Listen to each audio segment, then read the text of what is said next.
What's up, guys? Welcome to Move to Action. I hope you're doing fantastic. Hey, let me encourage you. All year we've been talking about you having a personal growth plan, talking about you having something you're consistently looking to and making sure that you're growing. Hey, can I encourage you to take some time during this week to look back at your personal growth plan?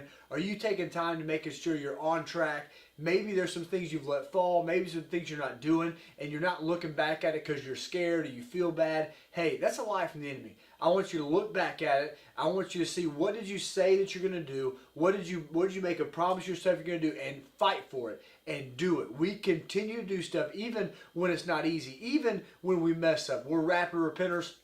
We do not stay down. We continue to move to action. That's who we are. That is how we remain unbeatable. Let me give you a quick reminder why we do this outlook of moving to action. We don't have everything we need today to accomplish our wildest dreams. Whatever that massive thing out there that you feel like God's called you to, or the success that you desire in your life, you don't have everything you need to accomplish that today. However, if we consistently move to action day in and day out, I really do believe God is going to bring us to the point to where we see those massive things come to fruition. But what it comes down to is consistent obedience, like we talked about 2 weeks ago. It comes down to us moving to action day in and day out. So I want to talk about something this week of, hey, what do we do when things don't go our way? What do we, whenever we look out and life does not look how we thought it was supposed to look? When we look out and I don't understand why this has happened. I don't understand why that's happening. Why would this happen to me? Well, if you would allow me to give you a pretty challenging thought process, and we're going to be in in John chapter 11 today. That's the verse. That's the passage we're going to look through. And actually, it's going to be all in this same deal. So if you want to study that this week, I think it would be great. We're going to talk about Jesus and his relationship, his interaction with a guy named Lazarus and his family. Now, Jesus loved Lazarus. He loved him. And actually, in John 11, verse 5, chapter 11, verse 5, it says, "Now Jesus loved Martha and his sister Lazarus. So when he heard that Lazarus was sick, he stayed where he was for 2 more days." Now, Jesus knew what was going to happen. Lazarus was really, really sick. And it makes it very clear that we know Jesus loves Lazarus, but he stayed where he was for 2 more days. Here's what we need to know. Just because our circumstances don't look how we think they should, just because our circumstances aren't exactly the way we want them to be, does not mean that Jesus doesn't love us, and it doesn't mean he doesn't have a plan for us. He still loves you. Just because he stays where he is for 2 more days, just because whatever you're going through relationally or professionally doesn't get solved right away, it doesn't mean that he does not love you. That is massive to know and understand. It ends up where a messenger comes and tells Jesus that he's actually dead, that Lazarus has died.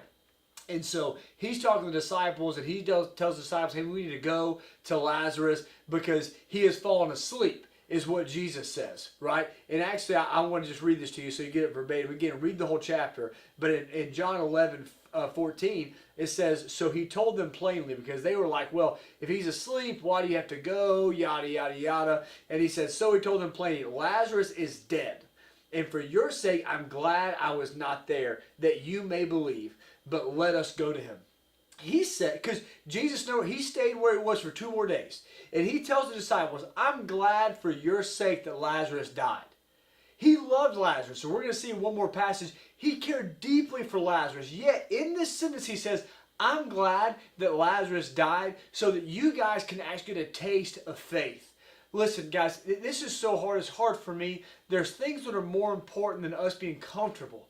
God's will come to fruition, not only in our lives, but in our ministry and the people's lives around us. That is more important than us being comfortable. Jesus tells them, for your sake, I am glad I was not there so that you may believe. This is huge. What are you going through that's like that? That if you could audibly hear him, he would say, hey, I'm glad you're going through this so others can believe. Hey, I'm glad you're going through this so that you can believe. Just because we're not comfortable doesn't mean that God isn't working.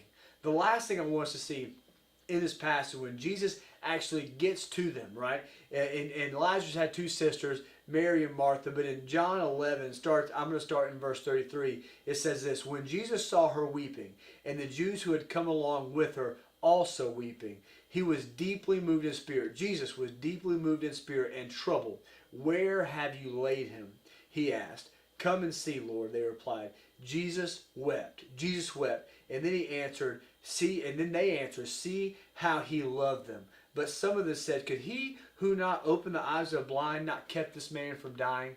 Now listen, your faithfulness is going to cause questions. Your faithfulness isn't going to make sense to everybody, but our job is to please God. Jesus was upset. It said that Jesus wept. He was troubled in spirit. This wasn't him putting on a show. He was brokenhearted that Lazarus died.